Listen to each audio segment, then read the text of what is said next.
Welcome এই new video. এই ভিডিওতে আমরা জানবো ডিপ্লোমা শিক্ষা ব্যবস্থা কিরকম, এখানে কি কি পড়ানো, এখানে আদৌ কোন হাতের কাজ শেখানো হয় কি হয় না আমরা জানবো, এখানে পরীক্ষার পদ্ধতি এবং প্রশ্ন প্যাটার্ন আর জানবো ডিপ্লোমা থেকে আসলে প্রেম হয়। আর এই সকল বিষয় জানতে হলে চ্যানেলটা সাবস্ক্রাইব করে নাও, কারণ ভিডিওটা শুরু হচ্ছে। তো শুরু করা যাক। ডিপ্লোমা শিক্ষা ব্যবস্থা। তো ডিপ্লোমা শিক্ষা ব্যবস্থাকে সোজা বাংলা যদি আমি বলি, মুখস্থ শিক্ষা ব্যবস্থা। শুধু ডিপ্লোমা না, যে কোনো ইঞ্জিনিয়ারিং শিক্ষা ব্যবস্থায় এক প্রকার বলা যায় মুখস্থ টাইপের জিনিসগুলো বেশি থাকে। তো সবার আগে আসতে যায় ক্লাসের ধরন।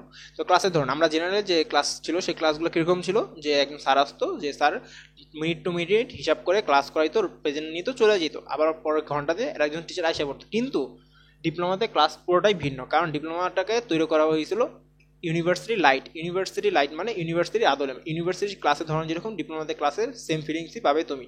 কারণ এখানে কোনো স্যার তোমাকে বলবে না ক্লাস করো, কোনো স্যার বলবে না ক্লাস আসো, তোমাকে নিজে উদ্যোগে ক্লাসে গিয়ে সময় মতো স্যারকে কল দিলে স্যার এসে ক্লাস নেবে। আদারওয়াইজ স্যার কখনোই নিজ দায়িত্বে ক্লাস নেবে না। হ্যাঁ, কিছু কিছু স্যার ভালো আছে, সেসব স্যার খুবই কম আছে পলিটেকনিকে, কিন্তু বেশিরভাগ সময় স্যারকে কল দিয়ে আনার পর ক্লাস নিতে হয়। আর এখানে কেউ তোমাকে বলবে না ক্লাস করো। তুমি এখানে ক্লাসে যদি মোবাইলও চালাও, কেউ না করবে না, তুমি মন চাইলে ক্লাস থেকে বেরোয় যেতে পারো বা ঢুকতে পারো, ডাজ নট ম্যাটার, কারো কোনো কিছু আসা যায় না। আর এই ক্লাসের মধ্যে অনেক সময় দেখা যায় যে আমাদের জেনারেল দেখতাম যে স্টুডেন্টরা আগে টিফিনে পালা যেত বা ক্লাস ছুটি না আগে ছুটি নিতে পারতো না, কিন্তু ডিপ্লোমাতে তুমি যখন খুশি তখন চলে যেতে পারবে, কেউ না করবে না। এবং তোমাদের গ্রুপে যদি 10-12 জন থাকে ক্লাস, সেদিন তুমি যদি ক্লাস না করে চলে যাও, কোনো স্যার তোমাকে আটকাবে না, কেন তুমি ক্লাস না করে চলে গেছো। আশা করি বুঝতে পারছি ক্লাসের ধরনটা কীরকম ডিপ্লোমার। তারপর আসো হাতের কাজ। তোমরা যখন ওরিয়েন্টেশন ক্লাস করো ফার্স্ট সেমিস্টারে, তখন তোমাকে ওরিয়েন্টেশনে একটাই খুব বড় একটা স্লোগান শুনবো, একটাই লক্ষ্য হতে হবে, তখন প্রচুর একটা স্লোগান, আন্ডা। তোমাকে কিছু শেখানো হয় না। আমি যদি একজন ইলেকট্রিক্যাল ডিপার্টমেন্টের কথা বলি, ইলেকট্রিক্যাল ডিপার্টমেন্টের একটা স্টুডেন্ট ডিপ্লোমা করার পর সে যদি শুধু পলিটেকনিকের উপর নির্ভর করে, সে একটা ঝালাই কাজও শিখতে পারবে না তাতাল দিয়া।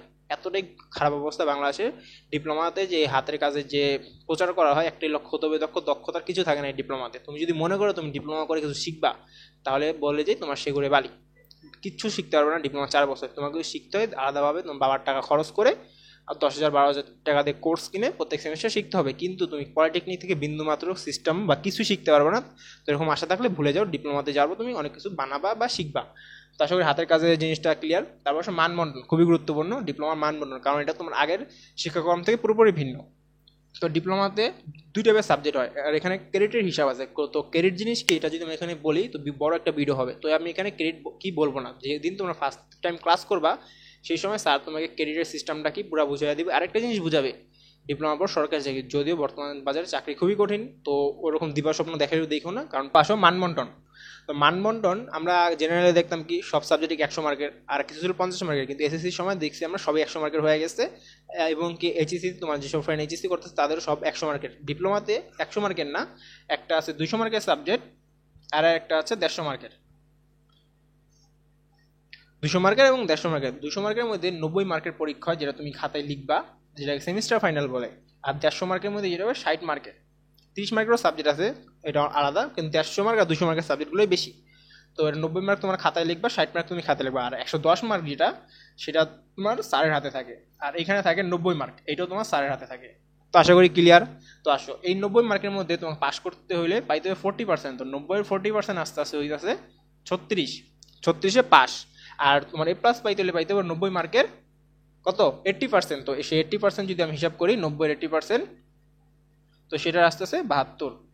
এখন কি তুমি 72 পরে A+ পাবা? হ্যাঁ, 72 পরে তুমি খাতায় A+ পাবা, কিন্তু ওভারঅল A+ পাবা না। ওভারঅল A+ পাইলে হইলে তোমাকে পেতে হবে 160। তো তুমি যদি এখানে 72 পাওয়ার বাকি মার্ক এই যে 110, যেটা স্যারের হাতে থাকে, পুরোটাই স্যারের উপর ডিপেন্ড করবে। এখন তুমি ভাবতেছো যে জেনারেল তো স্যারকে টাকা দিলে স্যার নাম্বার দিয়ে দেবে, কিন্তু এখানে দিবে না, কারণ এই 110 আবার বিভক্ত থাকে কয়েকটা সেক্টরে। তোমার প্রেজেন্ট, তারপরে তোমার ক্লাস টেস্ট, তারপরে থাকবে তোমার কুইজ টেস্ট, তারপরে তোমার থাকবে mid mid exam, mid term যাকে বলে মিড। আর এই 4টা মার্ক সরাসরি তোমার সেমিস্টার ফাইনালে যুক্ত হবে। তো তুমি যদি ক্লাসে উপস্থিত না থাকো, কোনোভাবেই তুমি রেজাল্ট ভালো করতে পারবা না। তুমি মিড পরীক্ষা খারাপ করো, কোনোভাবেই তোমার রেজাল্ট ভালো হবে না। তো খুবই গুরুত্বপূর্ণ।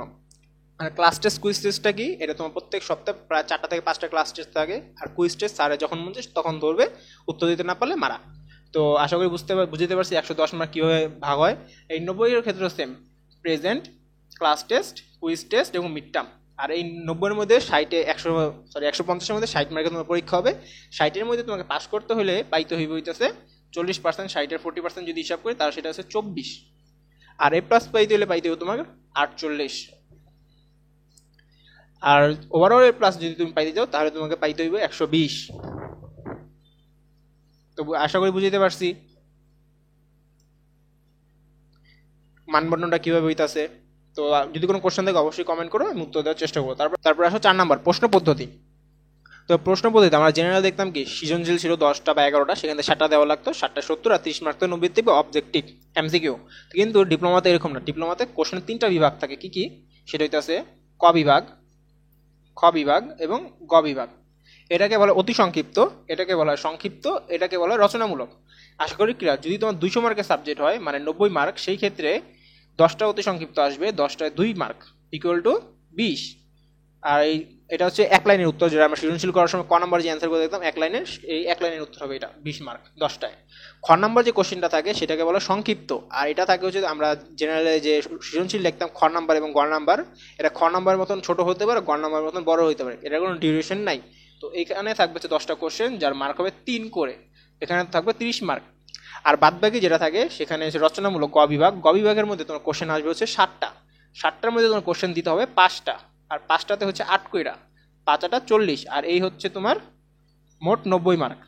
এটা হচ্ছে যদি তোমার 200 মার্কের সাবজেক্ট হয় সেই ক্ষেত্রে। আর যদি হয় 60 মার্কের মানে 150, সেই ক্ষেত্রে 60-এর বিভাগ হবে কিছুটাই হবে ক বিভাগ, খ বিভাগ, গ বিভাগ। সেক্ষেত্রে অতি সংক্ষিপ্ত থাকবে 10টা, 10টা 1 করে 10, সংক্ষিপ্ত তোমার আসলে 10টা, এটা 2 করে, তো কয়টা হয় 20, এখানে গেল 30।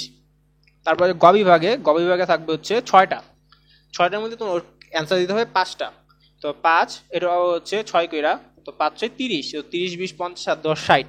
আশা করি কোশ্চেন মানবন্ধন বা কোশ্চেন কোনটা কত মার্ক আশা বুঝতে পারছি। তারপরে আসা হচ্ছে পরীক্ষা পদ্ধতি। তো আমরা জেনারেল দেখতাম কি সিরিয়ালে রোল বাই রোল বসাইতেছে, না পারলে ফ্রেন্ডের কাছে সাহায্য নিতাম, দেখতাম। ডিপ্লোমাতে দেখে লেখা কঠিন, কিন্তু নকল করে লেখা সোজা, এটা তোমরা ক্লাস করতে গেলে বুঝে যাবা। তো পরীক্ষা পদ্ধতি, তো আমরা এখানে মূলত আমি সিট প্ল্যান নিয়ে আলোচনা করবো। পরীক্ষা পদ্ধতি বলতে তো আমরা জেনারেল দেখতাম এভাবে সিট থাকতো বা লম্বা বেঞ্চ থাকতো, 2জন 2জন করে বসাইতো। কিন্তু ডিপ্লোমাতে লম্বা সিট না, জাপানিজ যারা ডোরেমন কার্টুন দেখছো সেখানে দেখবা যে একটা বেঞ্চে একজন, ডিপ্লোমাতেও সেম, একটা পরীক্ষার সময় একটা বেঞ্চে তুমি একজন করে বসতে হবে এবং পরীক্ষা দিতে হবে। সেই ক্ষেত্রে দেখা যায় যে এভাবে যদি সিটগুলো থাকে, তো প্রথমে যদি ইলেকট্রিক্যাল বসে, পরে বসবে সিভিল, তারপর কম্পিউটার, আবার ইলেকট্রিক্যাল, তারপর আবার কম্পিউটার আর্কিটেকচার ইলেকট্রিক্যাল, আবার এই কম্পিউটার ইলেকট্রিক্যাল। মানে তুমি যে কারোটা দেখে লিখবা অসম্ভব ব্যাপার। তো নিজের ইচ্ছায় নিজের উদ্যমে পড়ালেখা করে পাশ করতে হবে, দেখে করার আশা থাকলে বাদ।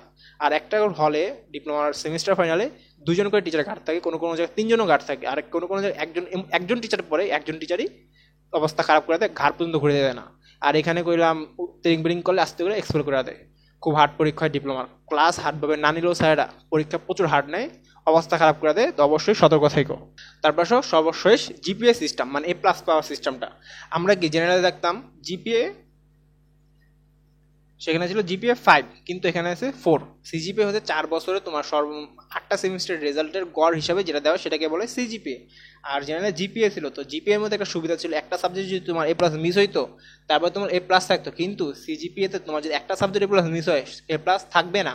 কারণ সিজিপিএ প্রথম সেমিস্টারে তুমি যদি তোমার জিপিএ যদি তোমার যে 6টা সাবজেক্ট থাকবে, তুমি যদি একটাতে প্লাস মিস করো সেই সেমিস্টারে তোমার এ প্লাস আসবে না। আর তোমার সিজিপিএ 4/4, মানে 4 বছর পর সিজিপিএ 4 পাইতে হলে প্রত্যেক 8টা সেমিস্টারে তোমার এ প্লাস পাইতে হবে। তুমি যদি একটা সিঙ্গেল সেমিস্টার এ প্লাস মিস করো, তোমার সিজিপিএ 4 আসবে না। এবং প্রত্যেক সেমিস্টার এ প্লাস যদি পাই যাও, ওই সেমিস্টার সবগুলো সাবজেক্ট এ প্লাস পাইতে হবে।